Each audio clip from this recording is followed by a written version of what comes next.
Yo, what's going on, guys? Tony here, coming at you with another For Honor video. This video going to be a little bit different, as you can tell by the title. We're going to be discussing the patch notes that are be going live today, I believe, as this video is going up for version 1.14, and this is a massive patch. So I figured I'd run through some of the stuff in it, what I think about it, what I think it'll do for the game, things of that nature, etc., etc. So I'll just hop right into this. Okay, the first thing, we have two major fixes that is finally here. It's been a long time coming. The first one is the unlock tech fix. So basically, if you guys don't know what unlock tech is like people were able to launch attacks, specifically we'll say with like Nabushi, being able to do unlocked attacks where they're not aiming directly at the opponent in unlocked mode, but it would still hit and it would make their attacks become unparryable and pretty much unblockable a lot of the time as well. So rip to Alernakin, right? Soon you might have to change your playstyle, but honestly, that's a fucking good job. Because they did end up patching it. So guess you can't do that anymore. So that's gonna be extremely good for the game.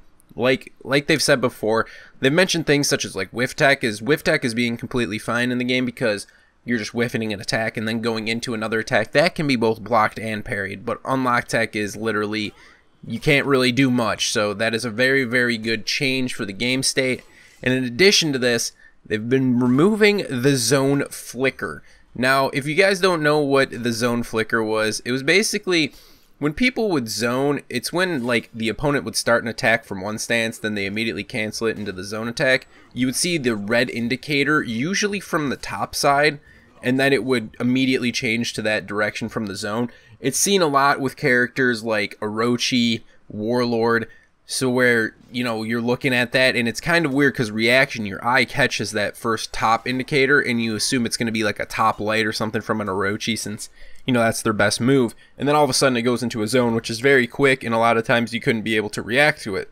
So having this now is you'll see that zone indicator immediately, even though if it might just be for a split second, knowing that that indicator comes up first is going to be extremely good for the game state. People are going to, you know, not complain about this as much, and it's going to be, you know, easier to tell, you know, where actually people are attacking from, which is how the game should be. Another additional change they made, which is more affected in 4v4 modes when you can get revenge more, is that the chip damage can no longer kill because of revenge, because of your boosted attack stats on your gear and whatnot. I've actually had this happen many times for me, is when playing Dominion and I'm fighting someone, they have very low health, and then I keep just attacking them, they keep blocking. I'll literally throw an attack out, they block it, and then they just fall over. So I don't think, necessarily that should have been in the game. They did mention that they wanted chip damage to not kill people, which in 4v4s it did killing because of boosted attack stats and through revenge and all that stuff. So they did fix that, which is another good change for it. So some other additional improvements that they made. This is for both the brawls and duels. So before they had just the brawl and duel MMR combined into one, and now they're actually going to be separating those MMRs, which is your matchmaking ranking basically. So the better you do in, let's say, duels, that's the higher your MMR is going to be. But if you're someone like me who kind of like plays with friends, messes around in 2v2s, I don't take that as seriously. It doesn't necessarily represent your MMR for duels versus that. So that's very good. I think that they're separating that. In addition to this, in 2v2 brawls, they're changing up some of the maps to make it a lot easier for you guys to fight in different areas. They changed up some of that. They also made an anti-runaway where they give a speed boost to the person trying to chase after somebody running away, and then they debuff the person who is running away, so that's very good. I haven't really dealt with too many runaway, I guess, opponents when I've been playing, but I guess it is an issue and they have been fixing that, so that's very good to see. And I'm really happy to see that they separated the MMR for both duels and brawls. I'm not 100% sure if this is going to show up in the UI when you go into the view progression tab, but that'd be really cool to see both your win rate in duels and in brawls, because there a lot of different things come into hand when playing each of those modes. And one last thing before we get into talking about the actual characters and the changes that happened to them. One thing that they added that might go a little bit as unnoticed, but it is going to be very beneficial, is that they optimized the attack UI feedback so it appears as soon as possible. With the removal of time snap, it basically makes it to where some light attacks come out faster than others, and you're not necessarily able to react to them because the indicators don't necessarily show up as quickly, so it makes it a little bit more difficult. If you are like, hey, I used to be able to parry PK light attacks or Rochi light attacks, but now you're like, why do they come out so quickly? That's the reason. So they optimize the UI so that the indicator will actually show up as quickly as possible. So it should give you a little bit more time, and it should negate the time snap, all that stuff. So hopefully it basically puts it back to where it was before and makes it a little bit easier for us to start parrying those quicker attacks such as PK lights. So now we're going to move on to the actual character changes and the fighter changes, and we're going to start with the two biggest ones in here, and that'll be Centurion and Warlord. So we're going to start with Centurion because he got the biggest change throughout this entire patch. This is actually like the first real nerf, I guess, of Centurion. It's been a while. I mean, Roman's basically, he just dodged enough. Like we can't dodge any more than we've already done, so he finally needed to change.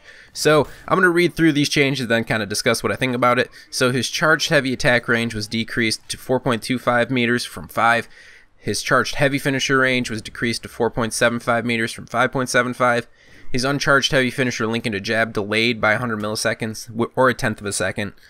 Jabs do not stagger on wall anymore. Normal jab stamina drain decreased to 30 from 40. Normal jab miss recovery shortened to 700 milliseconds from 800. The Legion kick does not stun anymore. The Eagle Talon stamina cost increased to 20 from 12. And they fixed a bug where the jab stamina cost of 12 now works correctly. So looking at this is a pretty decent nerf for the Centurion. Two things that I see when I actually look at this is the jabs don't stagger on the wall anymore, so you guys can't get like ultimately cucked when you're next to a wall and they keep just punching you, doing like kind of like the half charge of the jab, punching you in the wall, getting like a normal heavy, and then keep doing it again, getting your health down really, really low and chaining those combos together. So that's going to be really nice. Although you are, if you get guard broken, going to get thrown into a wall and unblockable anyways. So he still has that move available to him. Now, the jab not doing this, the drain of the stamina is decreased, so that's very good, but they do have a shorter recovery for this, so the jab is, I guess, a little bit less punishable, so that's good as well. So they really worked on doing the jab a little bit more reasonable. And the other thing that I really noticed is that his range is decreasing quite a bit. So have you seen, Centurion actually has really decent range. He almost like jumps when he does a full charged heavy attack, so it is kind of difficult to deal with. And removing his range down to 4.25 meters from 5 meters, and his finishing attack decreasing from to 4.75 meters from 5.75 meters is actually really big. Because I've had a lot of times when the charged heavy finisher just tracks you from across the map. I mean, that's exaggerated, but it does have really crazy range, so that is good to see them reducing this.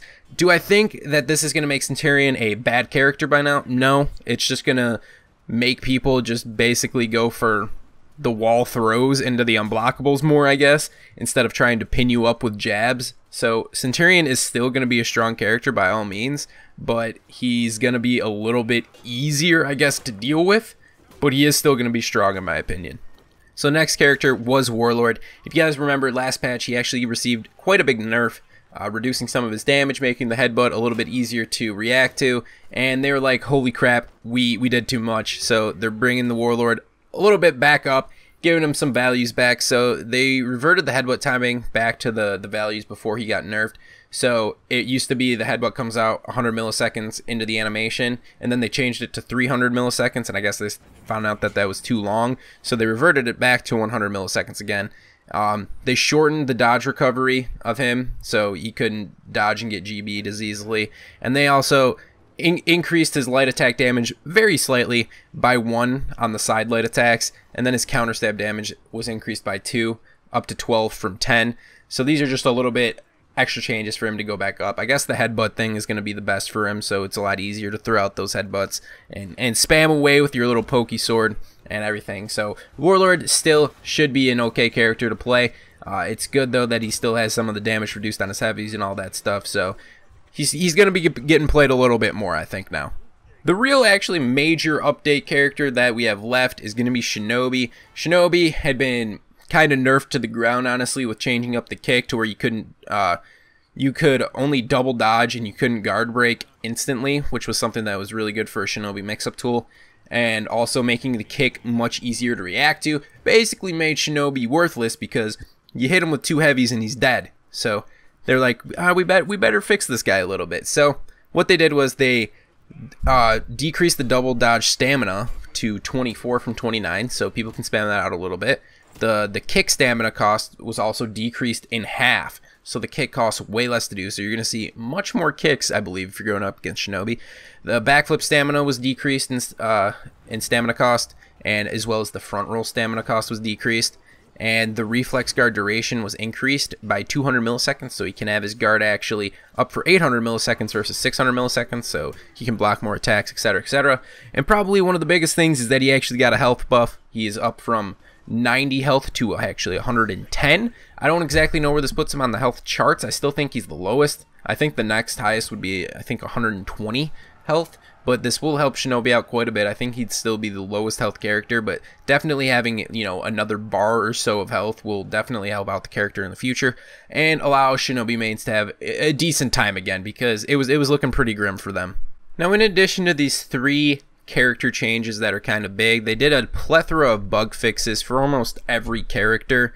Now, these will vary. I'll put the link to the patch notes in the description if you have really any interest in them. I guess the biggest character that they were changing was the Gladiator. He had a lot of bug fixes that needed to be done. Things such as his side dash not working as properly intended, where he would dash and kind of stop and get hit by an attack, so he couldn't really counter that well. So they changed up his dash a little bit so he could actually counter attack a little bit more, and just different things with his deflect, like people being able to dodge his deflect after it happened because the animation doesn't come out as quick or something, so people like assassins could easily dodge out of the way of the deflect and not actually get hit by it, and then punish the Gladiator, which shouldn't happen if you're performing a deflect, which is a pretty advanced move. So there are tons of bug fixes throughout this entire patch. It is probably the biggest change as far as like game state and trying to improve the game that we've had since For Honor has been released. So that's very, very good to see. We're like halfway through Season 3, so this is good to see these changes coming into Season 4, where hopefully we'll get those dedicated servers as well, and then the game state's just going to continue to improve. I'm feeling good about it. Although we didn't get any changes for Kensei yet, I'm still hopeful in the future that they're going to come. I'm assuming Season 4, if you guys are actually wondering, because they didn't mention anything about Kensei, Season 4 is when I believe he'll get his new moves. So yeah, guys, this video probably went longer than I actually intended, but this is just my overview of the patch notes, kind of the main important things and what I think about it. There's a ton of stuff. You guys can definitely read up on it. It's a very, very lengthy list, most of them being bug changes, UI changes, all this other stuff. But if you guys did enjoy this video, be sure to leave a like, comment, and subscribe. Let me know if you'd like to see more videos about the patches. I don't usually do these type of videos that much because I feel that I don't really give too great of insight on things, but I can read off the screen what the patch notes say and what I think about them if you guys like that. As always, my name's Tony. I will talk to you in the next one. Peace.